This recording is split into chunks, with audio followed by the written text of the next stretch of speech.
နောက်ထပ်ရခိုင်သတင်းတစ်ပုဒ်အနေနဲ့ကတော့ရခိုင်ပြည်မှာအေးပိုလာလို့စစ်ဘေးရှောင်တွေအတွက်စောင့်တဲ့အနှွေးထည်တွေလိုအပ်နေတယ်လို့သိရပါတယ်။ရခိုင်မှာအခုဇန်နဝါရီလကစတင်က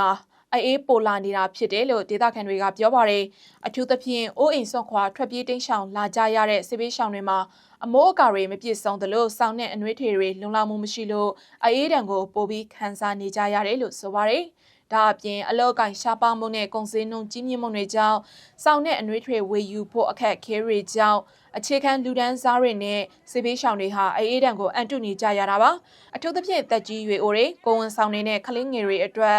စားနပ်ရိက္ခာစေဝါစောင့်တဲ့အနှွေးထည်တွေအရေးပေါ်လိုအပ်နေတယ်လို့သိရပါတယ်ရှင်။တိုက်ပွဲတွေကြောင့်ရခိုင်ကလွတ်မြောက်နေမြေတွေမှာစစ်ဘေးရှောင်ဦးရေ6သိန်းကျော်ရှိကြောင်း